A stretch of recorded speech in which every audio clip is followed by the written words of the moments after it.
Hello friends, once again I welcome you all to my YouTube channel Pace Academy Speak English. ನಿಮಗೆಲ್ಲರಿಗೂ ಮತ್ತೊಮ್ಮೆ ಸ್ವಾಗತ ನನ್ನ YouTube ಚಾನಲಿಗೆ.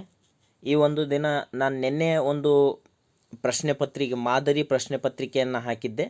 ಈ ಮುಂಚೆ 2 ಪ್ರಶ್ನೆ ಪತ್ರಿಕೆ ಹಾಕಿದ್ದೆ, 2 ದಿನ ಬಿಟ್ಟು ಅದರ ಉತ್ತರಗಳನ್ನು ಹಾಕಿದ್ದೆ. ನೀವೆಲ್ಲರೂ ಅದರೊಳಗೆ ತುಂಬ ಚೆನ್ನಾಗಿ ಪರ್ಫಾರ್ಮ್ ಮಾಡಿದ್ರಿ. ಈ ಒಂದು ಪ್ರಶ್ನೆ ಪತ್ರಿಕೆ 3 ನಾನು ನಿನ್ನೆ ಹಾಕಿದ್ದೆ. ಅದಕ್ಕೆ ಇವತ್ತು ನಾನು ಅದರ ಉತ್ತರಗಳನ್ನು ಇಲ್ಲಿ ಕೊಡ್ತಾ ಇದ್ದೇನೆ. ಯಾರ್ಯಾರು ಆ ಪ್ರಶ್ನೆ ಪತ್ರಿಕೆಗಳನ್ನು ಮಾದರಿ ಪ್ರಶ್ನೆ ಪತ್ರಿಕೆ 1 ಮತ್ತು 2 ನೋಡಿಲ್ಲ ಅಥವಾ 3 ಯಾರು ಡೈರೆಕ್ಟ್ ಆನ್ಸರನ್ನು ನೋಡ್ತಾ ಇದ್ದೀರಿ, ಅವರಿಗೆ ಒಂದು ರಿಕ್ವೆಸ್ಟ್ ಏನಂತ ಹೇಳಿದರೆ, ಫಸ್ಟ್ ಕ್ವೆಶ್ಚನ್ ಪೇಪರನ್ನು ನೋಡಿ ಸಾಲ್ವ್ ಮಾಡಿ, ನಂತರ ನಿಮಗೆ ಎಷ್ಟು ಬಂದಿದೆ ಮಾರ್ಕ್ಸ್ ಅನ್ನೋದನ್ನು ಆನ್ಸರನ್ನು ನೋಡಿಬಿಟ್ಟು ನಿಮ್ಮ ಎಬಿಲಿಟಿಯನ್ನು ಅನಾಲಿಸಿಸ್ ಮಾಡ್ಕೊಳ್ಳಿ. ಈ ಒಂದು ಇದರಲ್ಲಿ ನಾನು ಒಂದು ಸ್ವಲ್ಪ ಚೇಂಜಸ್ ಮಾಡಿದ್ದೀನಿ. ಆದರೆ ಪ್ರಶ್ನೆ ಪತ್ರಿಕೆ 4ರಲ್ಲಿ ನಾನು ಬಹಳಷ್ಟು ಒಂದು ಸ್ವಲ್ಪ ಹೀಗೂ ಬದಲಾವಣೆ ಮಾಡಬಹುದು ಅನ್ನೋದನ್ನು ನಾನು ಪ್ರಶ್ನೆ ಪತ್ರಿಕೆ 4ರಲ್ಲಿ ನಾನು ನಿಮಗೆ ಬಹಳಷ್ಟು ಬದಲಾವಣೆಯನ್ನು ತೊಗೊಂಡು ಬರ್ತೀನಿ. ಮತ್ತು ಈ ಒಂದು ಪ್ರಶ್ನೆ ಪತ್ರಿಕೆಯಲ್ಲಿ ಮಧ್ಯೆ ಇಲ್ಲೂ ಕೂಡ ನಾನು ಪ್ರಶ್ನೆಯನ್ನು ಕೇಳ್ತೀನಿ. ನಾನು ಲಾಸ್ಟ್ ಟೈಮ್ ಮಾಡಿದವಾಗ ಅದರೊಳಗೆ ಜಾಸ್ತಿ ಜನ ಏನು ಇಂಟ್ರೆಸ್ಟ್ ತೋರಿಸಿದ್ರು. ಆದರೆ ನಾನು ಎಕ್ಸ್ಪೆಕ್ಟ್ ಮಾಡಿದ ಹಾಗೆ ನಾನು ಏನು ಎಕ್ಸ್ಪೆಕ್ಟ್ ಮಾಡಿದ್ದೆ ಅಂದರೆ 106 ಜನ ಅದಕ್ಕೆ ಆನ್ಸರನ್ನು ಹಾಕ್ತಾರೆ ಅಂದ್ಕೊಂಡಿದ್ದೆ. But very little, around 52 members answer ಮಾಡಿದ್ರಿ ಅದಕ್ಕೆ. Anyhow, very good, well tried. ಅವ್ರು ಯಾರ್ಯಾರು ಆನ್ಸರನ್ನು ಮಾಡಿದ್ದೀರಿ ಅವರಿಗೆ ನಾನು ಶುಭಾಶಯವನ್ನು ಕೋರ್ತೀನಿ. ಆ್ಯಂಡ್ ದೆನ್ ಇಲ್ಲೂ ಕೂಡ ನಾನು ಈ ಒಂದು ಪ್ರಶ್ನೆ ಪತ್ರಿಕೆಯನ್ನು ಸಾಲ್ವ್ ಮಾಡುವಾಗಲ ಇಲ್ಲೂ ಕೂಡ ನಾನು ಮಧ್ಯದಲ್ಲಿ ತುಂಬ ಇಂಪಾರ್ಟೆಂಟ್ ಆದಂತಹ ಕೆಲವೊಂದು ಪ್ರಶ್ನೆಗಳನ್ನು ಮಾರ್ಕ್ ಮಾಡಿದ್ದೀನಿ ಬೇರೆ ಬೇರೆ ವಿಷಯದ ಮೇಲೆ. ಆ ಪ್ರಶ್ನೆಗಳನ್ನು ಇಲ್ಲೂ ಕೂಡ ಆನ್ಸರ್ ಮಾಡಿ, ಇಲ್ಲಿ ನಾನು ಯಾವುದೇ ಪ್ರೈಸನ್ನು ನಾನು ನಿಮಗೆ ಯಾವುದು ಹೇಳ್ತಾ ಇಲ್ಲ. ಆದರೂ ಕೂಡ ನೀವು ಯಾರು ಅದನ್ನು ಆನ್ಸರ್ ಮಾಡ್ತಿರಲ್ಲ ಅವರಿಗೆ ಒಂದು ವರ್ಡ್ ಆಫ್ ಅಪ್ರಿಸಿಯೇಷನ್ ನಿಮಗೆ ಖಂಡಿತವಾಗಿಯೂ ಸಿಗುತ್ತೆ ಅಂತ ಹೇಳ್ತಾ ಜಾಸ್ತಿ ತಡ ಮಾಡದೆ ಮತ್ತು ಇದರ ಏನು ಕ್ವೆಶ್ಚನ್ ಪೇಪರ್ ಇದೆಯಲ್ಲ, PDF ಫಾರ್ಮಿನ ಕ್ವೆಶ್ಚನ್ ಪೇಪರ್ ನನ್ನ ವಾಟ್ಸಪ್ ಗ್ರೂಪ್ನಲ್ಲಿ ನಿಮಗೆ ಖಂಡಿತ ಸಿಗ್ತಾ ಹೋಗುತ್ತೆ.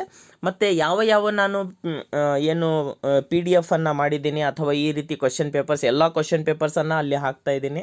ಮತ್ತು ಹಲವಾರು ಕೆಲವೊಂದು 1 ವರ್ಡ್ ಸಬ್ಸ್ಟಿಟ್ಯೂಷನ್ ಇರಬಹುದು, ಕಲೆಕ್ಟಿವ್ ನೌನ್ ಇರಬಹುದು, ಅದನ್ನು ಕೂಡ ಹಾಕಿದ್ದೀನಿ. ಇವತ್ತು ನಾನು ಕಲೆಕ್ಟಿವ್ ನೌನ್ ಈ ಒಂದು ವಿಡಿಯೋ ಆದ ಮೇಲೆ ಅದನ್ನು ಕೂಡ ನಾನು ನಿಮ್ಮ ಗ್ರೂಪ್ನಲ್ಲಿ ಕಲೆಕ್ಟಿವ್ ನೌನು ಕೂಡ ನಾನು ನಿಮ್ಮ ಗ್ರೂಪಿಗೆ ಹಾಕ್ತೀನಿ ಅಂಥೇಳಿ ಹೇಳ್ತಾ ತಡ ಮಾಡದೆ ಬೇಗ ಸ್ಟಾರ್ಟ್ ಮಾಡ್ತೀನಿ. ಅದಕ್ಕಿಂತ ಮುಂಚೆ ವಾಟ್ಸಪ್ ಗ್ರೂಪಿನ ಲಿಂಕನ್ನು ಮತ್ತು ಟೆಲಿಗ್ರಾಮ್ ಗ್ರೂಪಿನ ಲಿಂಕನ್ನು ನಾನು ನಿಮ್ಮ ಇದರೊಳಗೆ ಕೊಟ್ಟಿದ್ದೇನೆ ಡಿಸ್ಕ್ರಿಪ್ಷನಲ್ಲಿ. ಯಾರ್ಯಾರು ಜಾಯ್ನ್ ಆಗಬೇಕು ಎಲ್ಲ PDF ಅಥವಾ ನೋಟ್ಸಿಗೆ ಅಲ್ಲಿ ಹೋಗಿ ಜಾಯ್ನ್ ಆಗಿ. ಮತ್ತು ಫೈನಲ್ ಪ್ರಿಪ್ರೇಷನ್ನಿಗೆ ನಾನು ಅಲ್ಲಿ ತುಂಬ ಕಾನ್ಸಂಟ್ರೇಟ್ ಮಾಡ್ತೇನೆ. ನೋಡೋಣ answer. First main fill in the blanks with appropriate tense form of the verb given in the bracket. ಇಲ್ಲಿ ಏನೋ ಬರೀ ಬಿ ಫಾರ್ಮ್ ಅಂಥೇಳಿ ಮಾತ್ರ ಕೊಟ್ಟಿದ್ದೆ. ಬಿ ಫಾರ್ಮಿನ ಯಾವುದಾದ್ರೂ ಒಂದು ಹೆಲ್ಪಿಂಗ್ ವರ್ಬನ್ನು ಯೂಸ್ ಮಾಡಬೇಕು. ಸ್ಯಾಮ್ ಅಂತಕ್ಕಂಥದ್ದು ನೌನ್ ಏನಾಗಿದೆ, ಸಿಂಗುಲರ್ ಇದೆ. ಹಾಗಾಗಿ ಅಲ್ಲಿ ಸೂಟ್ ಆಗ್ತಕ್ಕಂತಹ ಹೆಲ್ಪಿಂಗ್ ವರ್ಬ್ ಯಾವುದು ಅಂತ ಹೇಳಿದರೆ ಈ ಸ್ಯಾಮ್ ಈಸ್ ಮೈ ಬ್ರದರ್ ಅಂಥೇಳಿ ಅದು ಸೂಟ್ ಆಗುತ್ತೆ. ಐ ಸ್ವಿಮ್ ಅಂಥೇಳಿ ಕೊಟ್ಟಿದ್ದೆ, ಇಲ್ಲಿ ಸ್ವಿಮ್ಮೇ ಬರುತ್ತೆ. I swim on Sundays. ಅಕಸ್ಮಾತ್ ಏನಾದರೂ ಹೀ ಇತ್ತು ಅಂತ ಹೇಳಿ ತಿಳ್ಕೊಳ್ಳಿ, ಹೀ ಸ್ವಿಮ್ಸ್ ಆನ್ ಸಂಡೇಸ್ ಅಂಥೇಳಿ ಬರ್ತಿತ್ತು. ಹೀ ಸ್ವಿಮ್ಸ್ ಆನ್ ಸಂಡೇಸ್. ಐ ಅನ್ನೋದು ಫಸ್ಟ್ ಪರ್ಸನ್ ಪ್ರನೌನ್ ಇರೋದ್ರಿಂದ ಐ ಸ್ವಿಮ್. ವಿ ಇದ್ದರೆ ವಿ ಸ್ವಿಮ್ ಆಗ್ತಿತ್ತು, ಯು ಇದ್ದರೆ ಯು ಸ್ವಿಮ್ ಆಗ್ತಿತ್ತು, ದೇ ಇದ್ದರೆ ದೇ ಸ್ವಿಮ್ ಆಗ್ತಿತ್ತು. ಆದರೆ ಅದೇ ಸಿಂಗುಲರ್ ಅಥವಾ ಥರ್ಡ್ ಪರ್ಸನ್ ಪ್ರನೌನ್ ಇದ್ದಾಗ, ಎಕ್ಸಾಂಪಲ್ ಹೀ ಸ್ವಿಮ್ಸ್, ಶೀ ಸ್ವಿಮ್ಸ್, ಇಟ್ ಸ್ವಿಮ್ಸ್ ಅಥವಾ ರಾಮು ಸ್ವಿಮ್ಸ್, ಈ ರೀತಿ ಅದು ಆಗುತ್ತೆ.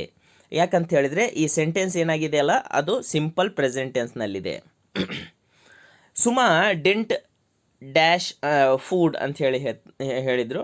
ಇಲ್ಲಿ ಸುಮಾ ಡೆಂಟ್ ಶೇರ್ ಅಂಥೇಳಿ, ಶೇರ್ಡ್ ಅಂಥೇಳಿ ಬರೋದಿಲ್ಲ. ಯಾಕಂತ ಹೇಳಿದರೆ ಡಬಲ್ ಪಾಸ್ಟ್ ಟೆನ್ಸ್ ಬರೋದಿಲ್ಲ, ಏನು ಡಿಡ್ ಬಂದಿರೋದ್ರಿಂದ ಮತ್ತೆ ಪಾಸ್ಟ್ ಟೆನ್ಸ್ ಅಲ್ಲಿ ಶೇರ್ಡ್ ಅಂಥೇಳಿ ಬರೋದಿಲ್ಲ.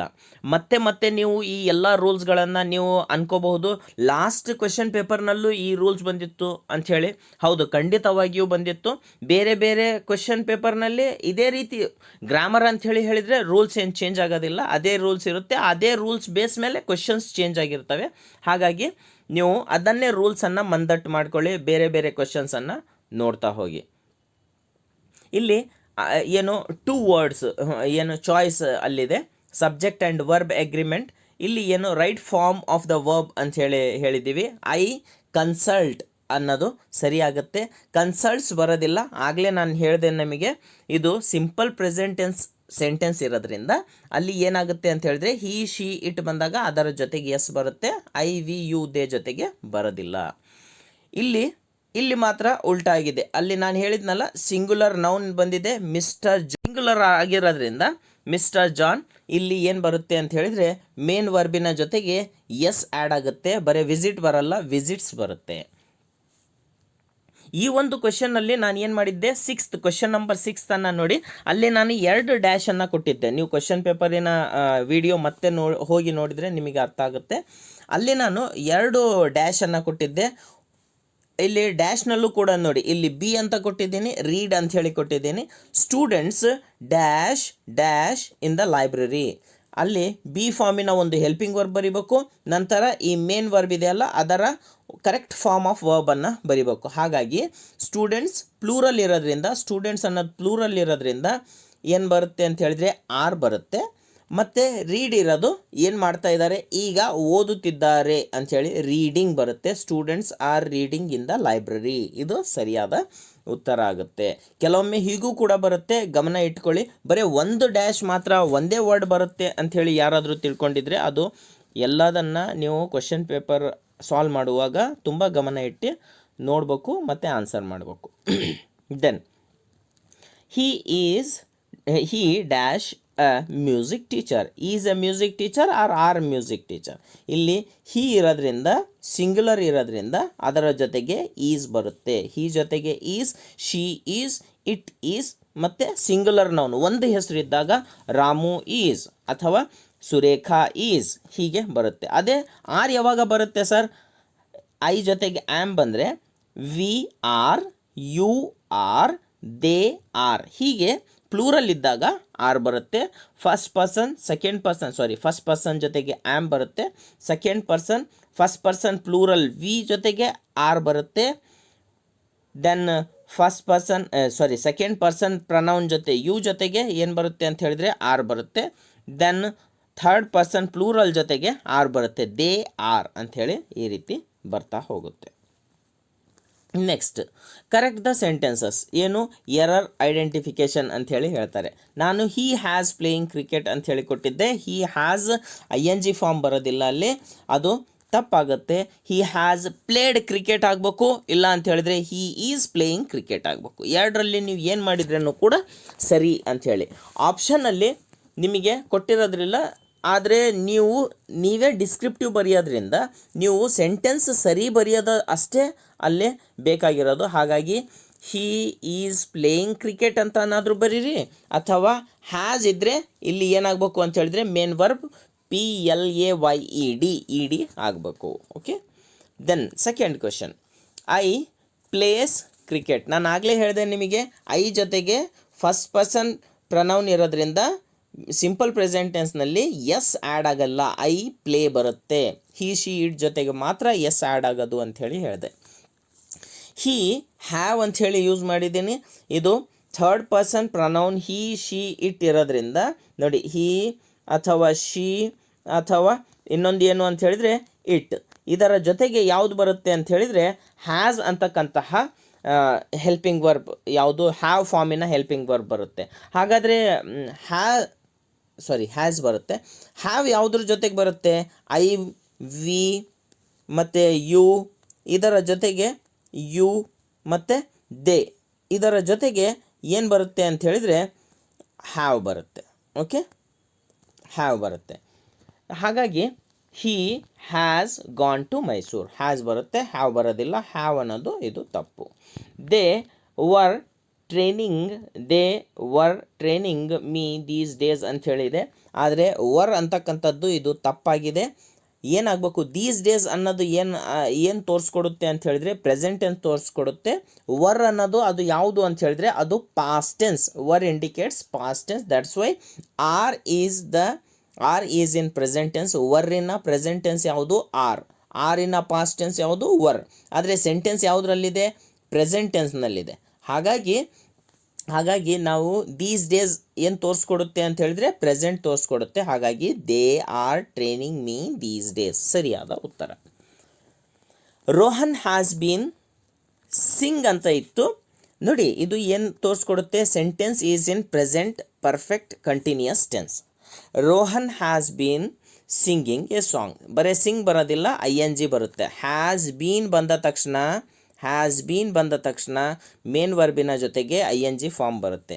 ಇಲ್ಲಿ ನಾನು ನಿಮಗೆ ಒಂದು ಮಾತನ್ನು ಹೇಳ್ತೀನಿ, ತುಂಬ ಸಿಂಪಲ್ ಆದಂತಹ ಇಂಗ್ಲೀಷ್ನಲ್ಲಿ. ನಾನು ನೆಕ್ಸ್ಟ್ ಟೆನ್ಸಸನ್ನು ನಾನು ಪ್ರತಿಯೊಂದು ಟೆನ್ಸ್, ಸಿಂಪಲ್ ಪ್ರೆಸೆಂಟ್ ಟೆನ್ಸ್ ಮತ್ತು ಪಾಸ್ಟ್ ಟೆನ್ಸಿನ ಸಬ್ 4 ಟೆನ್ಸಸ್ ಎಲ್ಲದನ್ನು ಒಂದು ಇಂಟ್ರೊಡಕ್ಟರಿ ಪಾರ್ಟ್, ಅದರ ಜೊತೆಗೆ ಮತ್ತೆ ಎಲ್ಲ ಟೆನ್ಸಸ್ಗಳನ್ನು ಸೆಪ್ರೇಟ್ ವೀಡಿಯೋಸನ್ನು ಹಾಕ್ತಾ ಹೋಗ್ತೀನಿ. ನಾಳೆಯಿಂದ ಅದನ್ನು ಸ್ಟಾರ್ಟ್ ಮಾಡ್ತೀನಿ. ಆದರೆ ಆ ಟೆನ್ಸಸ್ ಯಾವುದ್ರಲ್ಲಿರುತ್ತೆ ಅಂತ ಹೇಳಿದರೆ ನಾರ್ಮಲಿ 90% ಯಾವುದ್ರಲ್ಲಿರುತ್ತೆ, ಇಂಗ್ಲೀಷ್ನಲ್ಲಿರುತ್ತೆ. But English will be very very easy. ತುಂಬ ಸಿಂಪಲ್ಲಾಗಿ ಅದರೊಳಗೆ ಹೇಳಿರ್ತೀನಿ. ಅದನ್ನು ನೀವು ತಪ್ಪದೆ ವಾಚ್ ಮಾಡಿ ಅಂಥೇಳಿ ನಾನು ನಿಮಗೆ ಹೇಳ್ತೀನಿ. ಅದು ನಿಮಗೆ ಎಸ್ಸೆ ರೈಟಿಂಗ್ ಬರೆಯೋದ್ರಲ್ಲಿ, ಪ್ರೆಸ್ಸಿ ರೈಟಿಂಗ್ ಬರೆಯೋದ್ರಲ್ಲಾಗಿರ್ಬಹುದು, ಅಥವಾ ನಿಮ್ಮ ಪ್ಯಾಸೇಜ್ ಬರೆಯೋದ್ರಲ್ಲಾಗಿರಬಹುದು, ಅಥವಾ ಮಾತಾಡೋದ್ರಲ್ಲಾಗಿರಬಹುದು, ಸಬ್ಜೆಕ್ಟ್ ವರ್ಬ್ ಅಗ್ರಿಮೆಂಟ್ ಎಲ್ಲದರಲ್ಲೂ ನಿಮಗೆ ಈ ಟೆನ್ಸಸ್ ನಿಮಗೆ ಹೆಲ್ಪ್ ಆಗುತ್ತೆ ಅಂಥೇಳಿ ನಾನಿಲ್ಲಿ ಹೇಳ್ತೀನಿ. ದೆನ್ ರೀರೈಟ್ ಆ್ಯಸ್ ಡೈರೆಕ್ಟೆಡ್ ಅಂಥೇಳಿ ಇಲ್ಲಿ ಏನಾಗಿದೆ ಅಂಥೇಳಿ ಹೇಳಿದರೆ ಪ್ರತಿಯೊಂದು ಕ್ವಶನಿಗೂ ಕೆಳಗಡೆಗೆ ಏನು ಮಾಡಬೇಕು ಅನ್ನೋದನ್ನು ಹೇಳಿದ್ದೀನಿ. ರೋಹನ್ ಸಿಂಗ್ಸ್ ಎ ಸಾಂಗ್ ಅಂತ ಇರೋದು, ರೋಹನ್ ಸಿಂಗ್ಸ್ ಅಂಥೇಳಿ ಹೇಳಿದ್ರು ಏನಿದೆ, ಇದು ಸಿಂಪಲ್ ಪ್ರೆಸೆಂಟ್ ಟೆನ್ಸ್ ಇದೆ. ಹಾಗಾಗಿ ಅದಕ್ಕೆ ನೆಗೆಟಿವ್ ಮಾಡುವಾಗ ಯಾವುದೇ ಹೆಲ್ಪಿಂಗ್ ವರ್ಬ್ ಇಲ್ಲ. ಯಾವುದೇ ಹೆಲ್ಪಿಂಗ್ ವರ್ಬ್ ಇಲ್ಲದೇ ಇದ್ದಾಗ ನಾವೇನು ತೊಗೋತೀವಿ, ಡೂ ಫಾರ್ಮ್ ಹೆಲ್ಪಿಂಗ್ ವರ್ಬ್ಸನ್ನು ತೊಗೋತೀವಿ. ಡೂ ಫಾರ್ಮ್ನಲ್ಲಿ ಇದು ಪ್ರೆಸೆಂಟ್ ಟೆನ್ಸ್ನಲ್ಲಿದೆ, ಹಾಗಾಗಿ ಡೂ ಮತ್ತು ಡಸ್ ಬರುತ್ತೆ. ಡೂ ಮತ್ತು ಡಸ್ನಲ್ಲಿ ರೋಹನ್ ಅನ್ನೋದೇನಾಗಿದೆ, ಸಿಂಗುಲರ್ ಇದೆ. ಸಿಂಗುಲರ್ ಪ್ರೆಸೆಂಟ್ ಟೆನ್ಸ್ ಇದ್ದು ಅಲ್ಲಿ ಯಾವುದೇ ಹೆಲ್ಪಿಂಗ್ ವರ್ಬ್ ಇಲ್ಲದೇ ಇದ್ದಾಗ ನಾವು ಯಾವ ಹೆಲ್ಪಿಂಗ್ ವರ್ಬ್ ತೊಗೋಬೇಕಂದ್ರೆ ಡಸ್ ಅಂಥೇಳಿ ತೊಗೋಬೇಕು. ನಾವು ಸೆಂಟೆನ್ಸ್ ನೆಗೆಟಿವ್ ಮಾಡಬೇಕಾಗಿರೋದ್ರಿಂದ ಅಲ್ಲಿ ನಾಟನ್ನು ನಾನು ಸೇರಿಸಿದ್ದೇನೆ, ಡಸಂಟ್ ಅಂಥೇಳಿ ಮಾಡಿದ್ದೀನಿ. ಅಥವಾ ನಿಮಗೆ ಸುಲಭ ಆದರೆ ಡಸ್ ನಾಟ್ ಸಪ್ರೇಟ್ ಬರೀರಿ, NOT ನಾಟ್ ಬರೀರಿ. Rohan does not sing a song, ಈ ರೀತಿ ಬರುತ್ತೆ. Then they are going to market. ಇಲ್ಲಿ ಏನು ಕ್ವಶನ್ ಟ್ಯಾಗನ್ನು ಬರೀರಿ ಅಂಥೇಳಿ ಹೇಳಿದ್ದಾರೆ. Add tag question to it ಅಂಥೇಳಿ ನೋಡಿ, ತುಂಬ ಈಸಿ. ಕ್ವಶನ್ ಟ್ಯಾಗ್ ಮಾತ್ರ ತುಂಬ ಈಸಿ ಇದೆ. They are going to market ಅಂತ ಇದೆ. ಇಲ್ಲಿ ಹೆಲ್ಪಿಂಗ್ ವರ್ಬ್ ಯಾವುದು ಇದೆ, ಇಲ್ಲಿ ಆರ್ ಇದೆ. ಆ ಆರನ್ನು ಬರ್ಕೊಳ್ಳಿ. ಸೆಂಟೆನ್ಸ್ನಲ್ಲಿ ನಾಟ್ ಇದೆನಾ, ನಾಟ್ ಇಲ್ಲ. ನಾಟ್ ಇಲ್ಲಿ ಇಲ್ಲ ಅಂದರೆ ಟ್ಯಾಗ್ನಲ್ಲಿ ನಾಟ್ ಹಾಕ್ರಿ. ಏನಾದರೂ ಸೆಂಟೆನ್ಸಲ್ಲಿ ನಾಟ್ ಇದೆ ಅಂದರೆ ಇಲ್ಲಿ ನಾಟನ್ನು ಸೇರಿಸಬಾರ್ದು. ಓಕೆ, ಯಾವ ಹೆಲ್ಪಿಂಗ್ ವರ್ಬ್ ಇದೆ ಅದೇ ಹೆಲ್ಪಿಂಗ್ ವರ್ಬ್ ತೊಗೋಬೇಕು. ಇಲ್ಲಿ not negative sensing word not ಇಲ್ಲ ಅಂಥೇಳಿ ಹೇಳಿದರೆ ಇಲ್ಲಿ ಬರಿಬೇಕು. ಇಲ್ಲಿ ಇದೆ ಅಂತ ಹೇಳಿದರೆ ಇಲ್ಲಿ ಬರಿಬಾರ್ದು, ಟ್ಯಾಗ್ನಲ್ಲಿ ಬರಿಬಾರ್ದು. ದೆನ್ ಪ್ರನೌನ್ ಯಾವುದಿದೆ, ದೇ ಅಂತ ಪ್ರನೌನ್ ಇದೆ, ಸೇಮ್ ದೇ ಅಂತಕ್ಕಂಥ ಪ್ರನೌನನ್ನು ಬರಿಬೇಕು. Then at the end you have to put question mark ಯಾವುದೇ ಕಾರಣಕ್ಕೂ ಬಿಡೋ ಹಾಗಿಲ್ಲ, ಕ್ವೆಶ್ಚನ್ ಮಾರ್ಕನ್ನು ಹಾಕಬೇಕು. ದೆನ್ ಥರ್ಡ್ ಏನಿದೆ ಅಂತ ಹೇಳಿದರೆ question, Roshan and Ramu have gone to Mysore ಅಂಥೇಳಿ ಅಲ್ಲಿ ಕೊಟ್ಟಿದ್ದೀನಿ. ಇಲ್ಲಿ ಏನು ಮಾಡಬೇಕಾಗಿದೆ, ಇಂಟರಾಗೇಟಿವ್ ಮಾಡಬೇಕು. ಇದು ಸೆಂಟೆನ್ಸ್ ಯಾವುದರಲ್ಲಿದೆ ಅಂಥೇಳಿ ಹೇಳಿದರೆ ನೀವು ಪಾಸಿಟಿವ್ ಸೆಂಟೆನ್ಸಲ್ಲಿದೆ, ಹಾಗಾಗಿ ಇದನ್ನು ಇಂಟರಾಗೇಟಿವ್ ಮಾಡಬೇಕು. ಇಂಟರಾಗೇಟಿವ್ ಅಂದರೆ ಏನು, ಪ್ರಶ್ನೆ ಮಾಡಬೇಕು ಅಂಥೇಳಿ. ತುಂಬ ಸುಲಭ. ಏನು ಮಾಡಬೇಕು ಅಂತ ಹೇಳಿದ್ರೆ ಇಲ್ಲಿ ಹ್ಯಾವ್ ಇದೆಯಲ್ಲ, ಕರೆಕ್ಟಾಗಿ ಗಮನ ಇಟ್ಟು ಕೇಳಿ, ಇದು ತುಂಬ ಸುಲಭ. 1 ಮಾರ್ಕ್ ನಿಮ್ಮ ಪಾಕೆಟಲ್ಲಿದ್ದ ಹಾಗೆ. ರೋಹನ್ ಆ್ಯಂಡ್ ರಾಮು ಇದೆಯಲ್ಲ, ಅದು ಈ ಹ್ಯಾವಿನ ಪ್ಲೇಸಲ್ಲಿ ಹಾಕಬೇಕು. ಈ ಹ್ಯಾವ್ ಇದೆಯಲ್ಲ ಪ್ರಾರಂಭದಲ್ಲಿ ಹಾಕಬೇಕು. ಮತ್ತು ಹ್ಯಾವ್ ಪ್ರಾರಂಭದಲ್ಲಿ ಹಾಕಿ ರೋಹನ್ ಆ್ಯಂಡ್ ರಾಮು ಅದು ಆ ಕಡೆಗೆ ಹಾಕ್ಬೇಕು. ರೋಷನ್ ಆ್ಯಂಡ್ ರಾಮು ಲಾಸ್ಟಿಗೆ ಹಾಕ್ಬೇಕು. ಹೇಗಾಗುತ್ತೆ, have Roshan and Ramu gone to market question mark, ಈ ರೀತಿ ನಾವು ಬರಿತೀವಿ. First letter should be capital, ನೆನ್ಪಿಟ್ಕೊಳ್ಳಿ. ಕೆಲವೊಂದು ಅಲ್ಲಿ ಮಧ್ಯದಲ್ಲಿ ನಾನು ಹಾಗೆ ಕ್ಯಾಪಿಟಲನ್ನು ಯೂಸ್ ಮಾಡಿದ್ದೇನೆ, need not to bother about that, ಅದು ಒಂದು ಸ್ವಲ್ಪ ಕೇರ್ಫುಲ್ಲಾಗಿ ಇರಿ.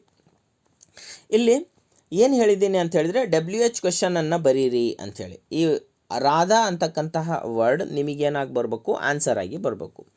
ಹಾಗೆ ಬರೋ ಹಾಗೆ ನೀವೇನು ಮಾಡಬೇಕು ಅಂತ ಹೇಳಿದ್ರೆ you have to frame a question. ಏನು, who is dancing on the stage, ಯಾವುದೇ ಒಂದು ಹೆಸರು ನಿಮಗೆ ಉತ್ತರ ಬರಬೇಕು ಅಂಥೇಳಿ ಹೇಳಿದರೆ ಅಲ್ಲಿ ಇರ್ತಕ್ಕಂತಹ ವಿಷಯ ಸಬ್ಜೆಕ್ಟ್ ನಿಮಗೆ ಆನ್ಸರ್ ಆಗಿ ಬರಬೇಕು ಅಂಥೇಳಿ ಹೇಳಿದರೆ ಏನು ತುಂಬ ಕಷ್ಟ ಏನಿಲ್ಲ. ಈ ರಾಧಾ ಬದಲಾಗಿ ಆ ಪ್ಲೇಸ್ನಲ್ಲಿ ಹೂ ಅಂತಕ್ಕಂಥದ್ದನ್ನು ಹಾಕಬೇಕು. ಹೂ is dancing on the stage, ಲಾಸ್ಟಿಗೆ ಕ್ವಶನ್ ಮಾರ್ಕ್. ನೆನ್ಪಿಟ್ಕೊಳ್ಳಿ, ಆ ರಾಧಾ ಪ್ಲೇಸ್ನಲ್ಲಿ ಹೂ ಅಂಥೇಳಿ ಬರೆದ್ಬಿಟ್ರೆ ಮುಗೀತು, ಕ್ವಶನ್ ಆಗುತ್ತೆ, ಲಾಸ್ಟಿಗೆ question mark. Okay, right. Next part ಬಿನಲ್ಲಿ ಏನು ಇಡಿಯಮ್ಸ್ ಇದೆ. ಆ idioms half of the idioms ಅಷ್ಟೇ ಕೊಟ್ಟಿದ್ದೆ, ಅದನ್ನು ನೀವು ಫಿಲ್ ಮಾಡಬೇಕಾಗಿತ್ತು. Every one gets a chance ಅಂಥೇಳಿ, every one gets a chance, ಪ್ರತಿಯೊಬ್ಬರಿಗೆ ಏನು ಸಿಗುತ್ತೆ, ಚಾನ್ಸ್ ಸಿಗುತ್ತೆ ಅನ್ನೋ ಅರ್ಥ ಬರಬೇಕು. ನಾನು ಇಲ್ಲಿ ಕೊಟ್ಟಿದ್ದು ಎವ್ರಿ ಡ್ಯಾಶ್ ಹ್ಯಾಸ್ ಹಿಸ್, ಅದರ ಅರ್ಥ ಏನು ಅಂತ ಹೇಳಿದ್ರೆ ನೆಗೆಟಿವ್ ಕೊನೋಟೇಷನ್ ಅಂಥೇಳಿ ಹೇಳ್ತಾರೆ. ಅಂದರೆ ಪಾಸಿಟಿವ್ ಆಗಿ ಹೇಳೋದು ಅಲ್ಲ, ನನಗೂ ಒಂದು ದಿನ ಬರುತ್ತೆ ಅಂಥೇಳಿ ಹೇಳ್ತೀವಲ್ಲ, ಆ ರೀತಿ ಹೇಳೋದು. Every dog has his day ಅಂಥೇಳಿ, ಪ್ರತಿಯೊಬ್ಬರಿಗೂ ನನಗೂ ಒಂದಿನ ಚಾನ್ಸ್ ಸಿಗುತ್ತೆ ಅಂತಕ್ಕಂತಹ ಮಾತು ಹೇಳ್ತೀವಲ್ಲ, ಅದು ಇಂಗ್ಲೀಷ್ನಲ್ಲಿ ಇಡಿಯಮ್ ಈ ರೀತಿ ಹೇಳ್ತೀವಿ. Every dog has his day ಅಂಥೇಳಿ ಹೇಳ್ತೀವಿ. ಮತ್ತು ಅವಸರವೇ ಅಪಘಾತಕ್ಕೆ ಕಾರಣ, ಹೇಸ್ಟ್ ಮೇಕ್ಸ್ ವೇಸ್ಟ್ ಅಂಥೇಳಿ, ವೇಸ್ಟ್ ಅನ್ನೋದನ್ನು ನಾನಲ್ಲಿ ಕೊಟ್ಟಿದ್ದಿಲ್ಲ. ಅವಸರದಲ್ಲಿ ಮಾಡಿದ ಕೆಲಸ ಎಲ್ಲ ವೇಸ್ಟ್ ಆಗುತ್ತೆ ಅಂಥೇಳಿ. ಏನಂತ ಹೇಳ್ತೀವಿ, ಕೈ ಕೆಸರಾದರೆ ಬಾಯಿ ಮೊಸರು ಅಂಥೇಳಿ ಹೇಳ್ತೀವಲ್ಲ, ನೋ ಪೇನ್ ನೋ ಗೇನ್. ಕೈ ಕೆಸರಾಗಲಿಲ್ಲ ಅಂತ ಹೇಳಿದ್ರೆ ಬಾಯಿ ಮೊಸರು ಆಗೋದಿಲ್ಲ ಅಂಥೇಳಿ, ನಮಗೆ ಏನು ಪ್ರತಿಫಲ ಸಿಗಲ್ಲ, ಕಷ್ಟಪಡಬೇಕು ಅನ್ನೋದು. ಅದು ಹೇಗೆ ಹೇಳ್ತೀವಿ, ನೋ ಪೇನ್ ನೋ ಗೇನ್ ಅಂಥೇಳಿ ಹೇಳ್ತೀವಿ. Birds of A feather folk together people who are like R often friends. ಅಂದರೆ ಒಂದೇ ಒಂದು ಮನೋಭಾವ ಇರ್ತಕ್ಕಂಥವ್ರು ಭಾಳ ಬೇಗ ಫ್ರೆಂಡ್ಸ್ ಆಗ್ತಾರೆ. ಅದು ಹೇಗೆ ಹೇಳ್ತಾರೆ ಇಂಗ್ಲೀಷ್ನಲ್ಲಿ, ಇಡಿಯಮ್ನಲ್ಲಿ ಏನು, birds of A feather folk ಅಂಥೇಳಿ ಅಲ್ಲಿ ಹೇಳ್ತಾ ಹೋಗ್ತೀವಿ. ನಾನು ನಿಮಗೆ ಹೇಳಿದ್ದೆ ಪ್ರಶ್ನೆಗಳನ್ನು ಕೇಳ್ತೀನಿ ಅಂಥೇಳಿ. ಈ ಪ್ರಶ್ನೆಯನ್ನು ನೋಡಿ, ಈ ಪ್ರಶ್ನೆಯನ್ನು ಬರ್ಕೊಳ್ಳಿ, ನೋಡೋಣ. ಪ್ರಶ್ನೆ ನಿಮಗೆ ಕಾಮೆಂಟ್ ಸೆಕ್ಷನಲ್ಲಿ ನೀವು ಆನ್ಸರ್ ಮಾಡ್ತಕ್ಕಂಥದ್ದು. He is afraid dash dogs ಅಂಥೇಳಿ. ಇಲ್ಲಿ ಪ್ರೆಪೊಸಿಷನನ್ನು ಬರಿಬೇಕು. ಪ್ರಿಪೊಸಿಷನ್ ಯಾವುದು, ಸೂಕ್ತ ಪ್ರಿಪೊಸಿಷನನ್ನು ಬರಿಬೇಕು. ಇನ್ನೊಂದು ಸತಿ ಹೇಳ್ತೀನಿ, he is he is afraid ಅಂದರೆ ಹೆದರಿಕೆ. He is afraid dash dogs ಅಂಥೇಳಿ ಪ್ರಶ್ನೆ ಒಂದು. ಎರಡನೇ ಪ್ರಶ್ನೆ, she gets up at 5 dash the morning. ಇನ್ನೊಮ್ಮೆ ಹೇಳ್ತೀನಿ ಪ್ರಶ್ನೆ, she gets up at 5 dash the morning.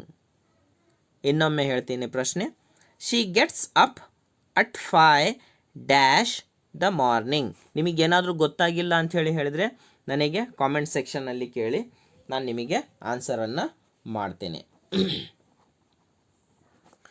Then next continue ಮಾಡೋಣ answer paper. Mister Sharma is senior dash mister Verma.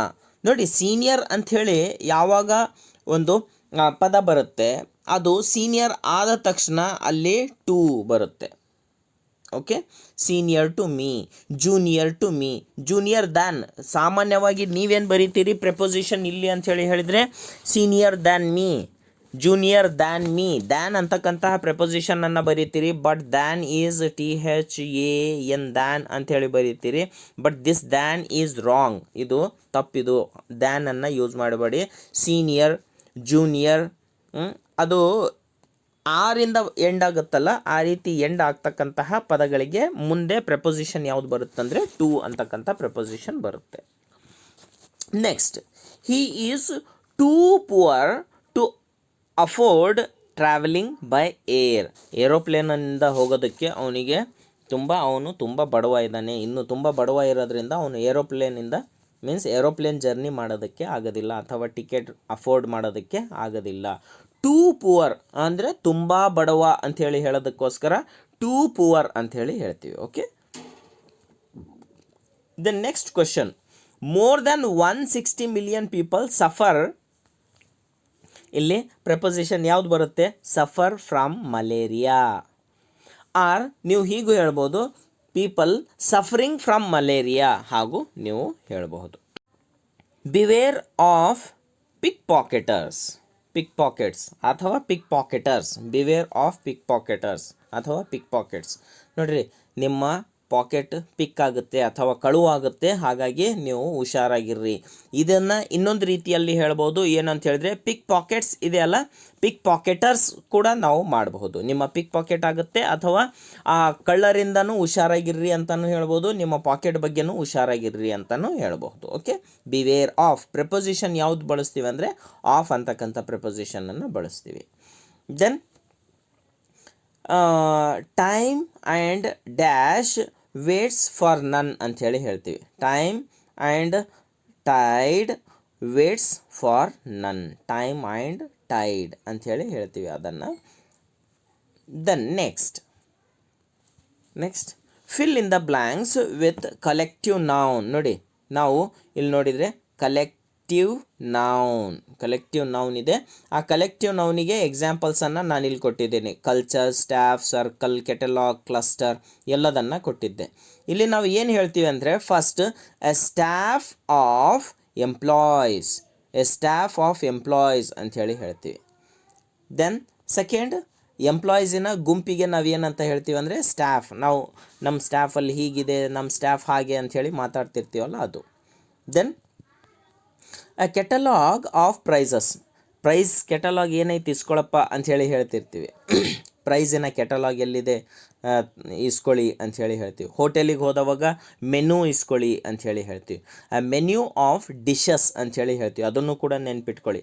ಆ menu of dishes, catalogue of prices.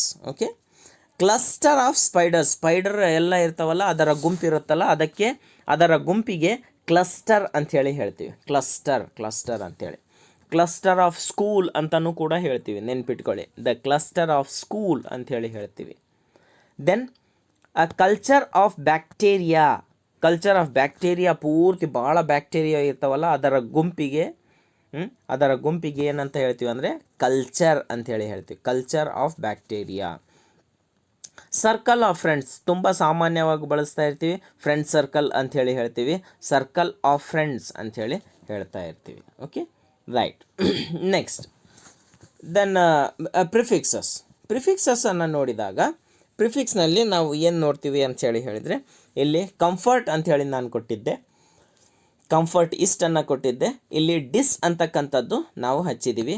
ನೋಡಿ, ಕೆಲವೊಬ್ಬರು ಅನ್ಕಂಫರ್ಟ್ ಅಂಥೇಳಿ ಬರೆದಿರ್ಬೋದು, ಬಟ್ ಅನ್ಕಂಫರ್ಟ್ ಯಾವಾಗ ಬರುತ್ತೆ ಅಂಥೇಳಿ ಹೇಳಿದರೆ ಕಂಫರ್ಟೇಬಲ್ ಅಂಥೇಳಿ ಬಂದಾಗ ಅನ್ಕಂಫರ್ಟೇಬಲ್ ಆಗುತ್ತೆ, ನೆನ್ಪಿಟ್ಕೊಳ್ಳಿ. ಬರೇ ಕಂಫರ್ಟ್ ಬಂದರೆ ಈ ಡಿಫ್ರೆನ್ಸ್ ಹೇಳೋಣ ಅಂತಲೇ ಕೊಟ್ಟಿದ್ದೀನಿ ನಾನು ನಿಮಗೆ.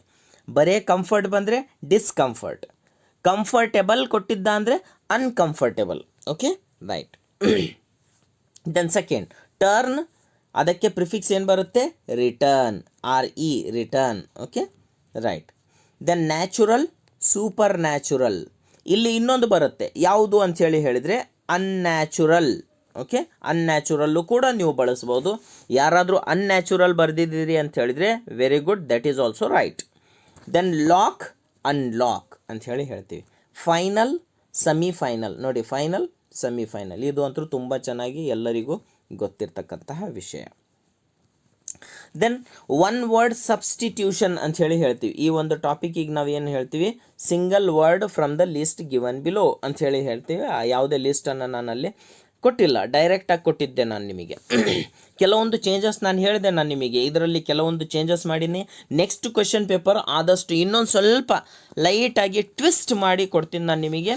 ಕೆಲವೊಮ್ಮೆ ಆನ್ಸರ್ಸ್ಗಳನ್ನು ಕೊಡೋದಿಲ್ಲ, ಆ ರೀತಿ ಮಾಡ್ತೀನಿ. ಅದಕ್ಕಿಂತ ಮುಂಚೆ ನಾನು ನಿಮಗೆ ಹೇಳಿದ್ನಲ್ಲ, ಪ್ರಶ್ನೆಗಳನ್ನು ಕೇಳ್ತೀನಿ ಅಂಥೇಳಿ, ಆ ಪ್ರಶ್ನೆಯನ್ನು ನಾನು ನಿಮಗೆ ಕೇಳ್ತೀನಿ. ನೋಡೋಣ ಎಷ್ಟು ಜನ ಆನ್ಸರ್ ಮಾಡ್ತೀರಿ. ನೋಡಿ, ಏನು ಒಂದು ಪ್ರಶ್ನೆ. The parcel was sent by them. The parcel was sent by them. ಇನ್ನೊಂದು ಸತಿ ಬರ್ಕೊಳ್ಳಿ. The parcel was sent by them. ಇದು ಏನಿದೆ ಅಂದರೆ ಇದು ಪ್ಯಾಸಿವ್ ವಾಯ್ಸ್ನಲ್ಲಿದೆ. ಪ್ಯಾಸಿವ್ ವಾಯ್ಸ್, ಆ್ಯಕ್ಟಿವ್ ವಾಯ್ಸ್ ಮತ್ತು ಪ್ಯಾಸಿವ್ ವಾಯ್ಸ್ ಇದೆಯಲ್ಲ, ಇದು ನಾನು ಇಲ್ಲಿವರೆಗೂ ಹೇಳಿಲ್ಲ. ನೆಕ್ಸ್ಟ್ ನಾನು ನಿಮಗೆ ಕ್ವಶನ್ ಪೇಪರಲ್ಲಿ ಆ್ಯಡ್ ಮಾಡ್ತೀನಿ, ಅದಕ್ಕೋಸ್ಕರ ಹೇಳ್ತಾ ಇದ್ದೀನಿ. Parcel was sent by them, ಇದು ಪ್ಯಾಸಿವ್ ವಾಯ್ಸ್ನಲ್ಲಿದೆ. ನೀವೇನು ಮಾಡಬೇಕು ಅಂತ ಹೇಳಿದ್ರೆ ಆ್ಯಕ್ಟಿವ್ ವಾಯ್ಸ್ನಲ್ಲಿ ಬರಿಬೇಕು, ಆ್ಯಕ್ಟಿವ್ ವಾಯ್ಸ್ನಲ್ಲಿ ಇದನ್ನು ಬರಿಬೇಕು. ರೈಟ್, ನೆಕ್ಸ್ಟ್ ಇಲ್ಲಿಗೆ ಆನ್ಸರ್ ಪೇಪರಿಗೆ ವಾಪಸ್ ಬರೋಣ. A person living in the same period, ಇದು ನಾನು ಲಾಸ್ಟ್ ಟೈಮು ಹೇಳಿದ್ದೆ, ಮತ್ತೆ ಆ್ಯಡ್ ಮಾಡಿದ್ದೀನಿ. ಫಸ್ಟ್ ಪೇಪರ್ನಲ್ಲಿ ಕೊಟ್ಟಿರ್ತಕ್ಕಂಥದ್ದು ಸೇಮ್ ಪೀರಿಯಡಲ್ಲಿ ಇರೋರಿಗೆ ಕಾಂಟೆಂಪರರಿ ಅಂಥೇಳಿ ಹೇಳ್ತಾರೆ. Then one who cannot read and write, ಇದನ್ನು ಕೂಡ ಹೇಳಿದ್ದೆ. ಇಲ್ಲಿಟ್ರೇಟ್ ಅಂಥೇಳಿ ಹೇಳ್ತಾರೆ, ಬರೆಯೋದಕ್ಕೆ ಓದೋದಕ್ಕೆ ಬರಲಿಲ್ಲದವರಿಗೆ ಇಲ್ಲಿಟ್ರೇಟ್ ಅಂಥೇಳಿ ಹೇಳ್ತಾರೆ. Then a person who is unable to pay his debts, ಯಾವ ವ್ಯಕ್ತಿ ತನ್ನ ಸಾಲವನ್ನು ಆಗೋದಿಲ್ಲವಲ್ಲ ಅವನಿಗೆ ಬ್ಯಾಂಕ್ರಪ್ಟ್ ಅಂಥೇಳಿ ಹೇಳ್ತಾರೆ. Bankrupt, he is a bankrupt ಅಂಥೇಳಿ ಹೇಳ್ತಾರೆ. ಪೂರ್ತಿ ಹಾಳಾಗಿದ್ದಾನೆ, ಪೂರ್ತಿ ಏನು ಅವನು ದುಡ್ಡು ಕೊಡೋಕ್ಕಾಗೋದಿಲ್ಲ ಅಂಥೇಳಿ. ಎ ಪರ್ಸನ್, ಇದಕ್ಕೆ ಇನ್ನೊಂದು ಬಯೋಗ್ರಫಿ ಹೇಳಿದ್ದೆ ನಾನು ನಿಮಗೆ, ಆಟೋಬಯೋಗ್ರಫಿ ಹಾಕಿದ್ದಿಲ್ಲ, ಅದಕ್ಕೆ ನಾನು ಇಲ್ಲಿ ಆ್ಯಡ್ ಮಾಡಿದ್ದೀನಿ. ಏನು ಅಂತ ಹೇಳಿದ್ರೆ life history of A person return by himself, ನನ್ನ ಆತ್ಮಕಥನ ಮೀನ್ಸ್ ನನ್ನ ಕಥನವನ್ನು ನಾನೇ ಬರ್ಕೊಳೋದು, ಮೀನ್ಸ್ ಅದಕ್ಕೆ ಏನು ಹೇಳ್ತೀವಿ ಕನ್ನಡದಲ್ಲಿ ಆತ್ಮಕಥನ ಅಂಥೇಳಿ ಹೇಳ್ತೀವಿ. ಬೇರೆಯವ್ರು ಬರೆದ್ರೆ ಬಯೋಗ್ರಫಿ, ನಂದು ನಾನೇ ಬರ್ಕೊಂಡ್ರೆ autobiography. One who loves one's own country, ಒಂದು ದೇಶವನ್ನು ತನ್ನ ದೇಶಕ್ಕೆ ತಾನು ಪ್ರೀತಿ ಮಾಡೋದಕ್ಕೆ ಪೇಟ್ರಿಯಾಟ್ ಅಂಥೇಳಿ ನಾವಲ್ಲಿ ಅಂತಹ ಮನುಷ್ಯನಿಗೆ ಪೇಟ್ರಿಯಾಟ್ ಅಂಥೇಳಿ ಹೇಳ್ತೀವಿ. ಇಲ್ಲಿ ಕಂಜಂಕ್ಷನ್ಸ್ ಇದೆ, ಇದನ್ನು ನೀವು ಕರೆಕ್ಟಾಗಿ ಓದಿದ್ದೆ ಆದರೆ ತುಂಬ ಈಸಿಯಾಗಿ ನೀವು ಆನ್ಸರ್ ಮಾಡಿರ್ತೀರಿ ಅಂಥೇಳಿ. ಯಾವಾಗಲೂ ಆಗಲಿ ಕಂಜಂಕ್ಷನನ್ನು ಆನ್ಸರ್ ಮಾಡುವಾಗ ಹಿಂದೆ ಮುಂದೆ ಕರೆಕ್ಟಾಗಿ ಓದ್ಕೊಂಡು ಆನ್ಸರ್ ಮಾಡಬೇಕು ಅಂಥೇಳಿ ನಾನು ನಿಮಗೆ ಹೇಳ್ತೀನಿ. ಫಸ್ಟ್ ಆನ್ಸರ್ ಬಟ್ ಬರುತ್ತೆ, ಸೆಕೆಂಡಿಗೆ ಆ್ಯಸ್ ಬರುತ್ತೆ, ಥರ್ಡಿಗೆ ಇಮಿಡಿಯೇಟ್ಲಿ ಬರುತ್ತೆ, ಫೋರ್ತಿಗೆ ಆ್ಯಟ್ ಬರುತ್ತೆ. ದೆನ್ ಡೈಲಾಗ್ ಕಂಪ್ಲೀಷನ್ ಏನಿದೆ ಅಲ್ಲ, ಇಲ್ಲಿ ಡೈಲಾಗ್ ಕಂಪ್ಲೀಷನ್ನಲ್ಲೂ ನಾನು ಒಂದು ಚೇಂಜ್ ಮಾಡಿದೆ. ಏನಂತ ಹೇಳಿದರೆ ಮುಂಚೆ ಇಲ್ಲಿ ಬ್ರ್ಯಾಕೆಟ್ನಲ್ಲಿ ನಾನು ಏನು ಕೊಡ್ತಾ ಇದ್ದೆ ಅಂತ ಹೇಳಿದ್ರೆ ಒಂದು ಸ್ವಲ್ಪ ಗೈಡ್ ಮಾಡ್ತಾ ಇದ್ದೆ, ಆದರೆ ಈ ಸರಿ ನಾನು ಗೈಡ್ ಮಾಡಲಿಲ್ಲ. ಆ ರೀತಿ ನೀವು ಸ್ವತಃ ನೀವೇ ಬರಿಬೇಕಾಯಿತು. ಹಾಗಾಗಿ ಹೇಗೆ ಗೊತ್ತಾಗುತ್ತೆ ಸರ್ ಅಂಥೇಳಿ ಹೇಳಿದರೆ, ನೀವು ಫಸ್ಟ್ ಆನ್ಸರ್ ಫಿಲ್ ಮಾಡಬೇಕು ಅಂತ ಹೇಳಿದ್ರೆ ಸೆಕೆಂಡನ್ನು ಗಮನಿಸ್ರಿ. ಏನು ಎಸ್ ಕಮಿನ್ ಅಂಥೇಳಿ ಹೇಳ್ತಾ ಇದ್ದಾನೆ ಅಂಥೇಳಿ ಹೇಳಿದರೆ ಅವನ ಪ್ರಶ್ನೆ ಏನು ಕೇಳಿದ್ದಾನೆ, ಮೇ ಐ ಕಮಿನ್ ಸರ್ ಅಂಥೇಳಿ ಕೇಳಿದ್ದಾನೆ. ಅದಕ್ಕೋಸ್ಕರ ಇವನು ಆನ್ಸರ್ ಏನು ಹೇಳ್ತಾ ಇದ್ದಾನೆ, ಎಸ್ ಕಮಿನ್ ಅಂಥೇಳಿ ಹೇಳ್ತಾ ಇದ್ದಾನೆ. ದೆನ್ ಈಗ ಇವನು I wish to become a member in your library ಅಂಥೇಳಿ, ಅದಕ್ಕೆ ಅವನು ಏನು ಕೇಳ್ತಾನೆ, ಎಸ್ ಕಮಿನ್ ಅಂಥೇಳಿ ಹೇಳಿದ ಮೇಲೆ ಲೈಬ್ರರಿಯನ್ ಅವನಿಗೆ ಒಂದು ಪ್ರಶ್ನೆ ಕೇಳ್ತಾನೆ, how can I help you, ನಾನು ನಿನಗೆ ಹೇಗೆ ಸಹಾಯ ಮಾಡಬಹುದು. ಅದಕ್ಕೆ ರೋಷನ್ ಅಂತಕ್ಕಂಥ ವ್ಯಕ್ತಿ ಕೇಳ್ತಾನೆ ನಾನು ನಿಮ್ಮ ಲೈಬ್ರರಿಯ ಮೆಂಬರ್ ಹೇಗಾಗ್ಬೋದು ಅಂಥೇಳಿ. Then library you have to pay a membership fee ಅಂಥೇಳಿ ಹೇಳ್ತಾನೆ, ಮೆಂಬರ್ಶಿಪ್ ಫೀ. ನಂತರ ಇದು ಫಿಲ್ ಮಾಡಬೇಕು ಅಂಥೇಳಿ ಹೇಳಿದರೆ ಈ ಡ್ಯಾಶನ್ನು ಫಿಲ್ ಮಾಡಬೇಕು ಅಂತ ಹೇಳಿದರೆ ಕೆಳಗೆ ನೋಡಬೇಕು, an annual fee is 200 rupees. ಎಷ್ಟು ಆ್ಯನ್ಯುವಲ್ ಫೀ 200 ರೂಪಾಯಿ. ಅಂದರೆ ಅವನು ಮೇಲಿನವನು ಏನು ಕೇಳಿದಾನೆ ಪ್ರಶ್ನೆ, what is the fees, fees ಎಷ್ಟು ಸರ್ ಅಂಥೇಳಿ ಕೇಳಿದ್ದಾನೆ. ಅದಕ್ಕೋಸ್ಕರ ಇವನು ಲೈಬ್ರರಿಯನ್ ಏನು ಆನ್ಸರ್ ಮಾಡ್ತಾನೆ, ಫೀಸ್ ಎಷ್ಟು ಅಂತ ಹೇಳಿ ಕೇಳಿದ್ದಕ್ಕೆ 200 ರೂಪಾಯಿ ಅಂಥೇಳಿ ಹೇಳ್ತಾ ಇದ್ದಾನೆ. ಇಲ್ಲಿ ಮೇಲೆ ಆನ್ಸರ್ ಮಾಡಬೇಕು ಅಂತ ಹೇಳಿದರೆ ಕೆಳಗಿರ್ತಕ್ಕಂತಹ ಮೇಲೆ ಪ್ರಶ್ನೆ ಮಾಡಬೇಕಂದ್ರೆ ಕೆಳಗೆ ಆನ್ಸರ್ ಏನು ಕೊಟ್ಟಿದ್ದಾನೆ ಅನ್ನೋದನ್ನು ನೋಡಬೇಕು. Hope you are understanding that, ನಿಮಗೆ ಅರ್ಥ ಆಗ್ತಾ ಇದೆ ಅಂಥೇಳಿ ಅಂದ್ಕೊಂಡಿದ್ದೇನೆ. How many books can I borrow, you can borrow 4 books. ನೋಡಿ ಇಲ್ಲಿ ಮತ್ತೊಂದು ಸತಿ ನಿಮಗೆ ಅರ್ಥ ಆಗುತ್ತೆ ಇದು ಕ್ಲಿಯರಾಗಿ. ಎಷ್ಟು ಬುಕ್ಸನ್ನು ಬಾರೋ ಮಾಡ್ಬೋದು ಅಟ್ ಎ ಟೈಮ್ನಲ್ಲಿ ಅಂಥೇಳಿ. You can borrow 4 books at A time. ನೀನು 4 ಬುಕ್ಕನ್ನು ಒಂದು ಸತಿಗೆ ತೊಗೋಬೋದು. ಅದರ ಅರ್ಥ ಏನು, ಎಷ್ಟು ಬುಕ್ಸ್ ಬಾರೋ ಮಾಡೋದು ಅಂಥೇಳಿ ಅವ್ನು ಕೇಳಬೇಕು. How many books can I ಬಾರೋ ಅಟ್ ಎ ಟೈಮ್ ಅಂತಲೂ ನೀವು ಬರಿಬೋದಲ್ಲಿ. ದೆನ್ ಲಾಸ್ಟ್ ಈ ಪ್ರಶ್ನೆ ಇದೆ ಅಂಥೇಳಿ ಹೇಳಿದರೆ ಪ್ರಶ್ನೆ ಇದೆ ಅಂದರೆ ಆನ್ಸರ್ ಹೀಗೆ ಬರ್ತಾ ಇದೆ, you should return the books within 15 days. How many days can I keep the books, ಎಷ್ಟು ದಿನ ನಾನು ಬುಕ್ಸನ್ನು ಇಟ್ಕೋಬೋದು, 15 ದಿನದೊಳಗೆ ನೀನು ಬುಕ್ಸ್ ರಿಟರ್ನ್ ಮಾಡಬೇಕು. ಇಲ್ಲಿ ನಾನು ನಿಮಗೆ ಇದಾದ ಮೇಲೆ ಪ್ರೆಸಿ ರೈಟಿಂಗನ್ನು ಕೊಟ್ಟಿದ್ದೆ.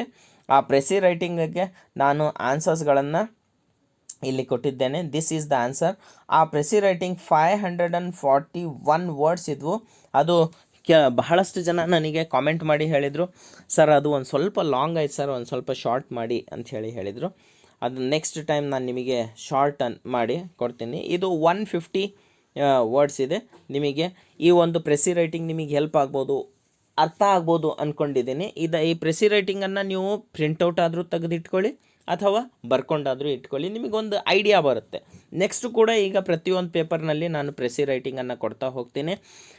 ಇದೇ ರೀತಿ ನಾನು ಹಲವಾರು ವೀಡಿಯೋಸ್ಗಳನ್ನು ಮೀನ್ಸ್ ಈ ಮಾಡೆಲ್ ಕ್ವೆಶ್ಚನ್ ಪೇಪರ್ಸನ್ನು, ಮಾದರಿ ಪ್ರಶ್ನೆ ಪತ್ರಿಕೆಗಳನ್ನು ತೊಗೊಂಡು ಬರ್ತೀನಿ. ಪ್ರತಿಯೊಂದು ಪ್ರಶ್ನೆ ಪತ್ರಿಕೆ ನಾನು ನಿಮಗೆ ಹೇಳ್ತೀನಿ, ನೀವು ಸರಿಯಾಗಿ ಕೇಳಿದ್ದೇ ಆದರೆ ನಿಮಗೆ ತುಂಬ ಸುಲಭ ಆಗುತ್ತೆ. ನಾನು ಅದನ್ನು ಮತ್ತೆ ನಾನು ನಿಮಗೆ ಒತ್ತಿ ಹೇಳ್ತೀನಿ, ನಿಮಗೆ ತುಂಬ ಸುಲಭ ಆಗುತ್ತೆ. ಹಾಗಾಗಿ ಯಾವ ಪಾಯಿಂಟನ್ನು ಮಿಸ್ ಮಾಡ್ಕೋಬೇಡಿ.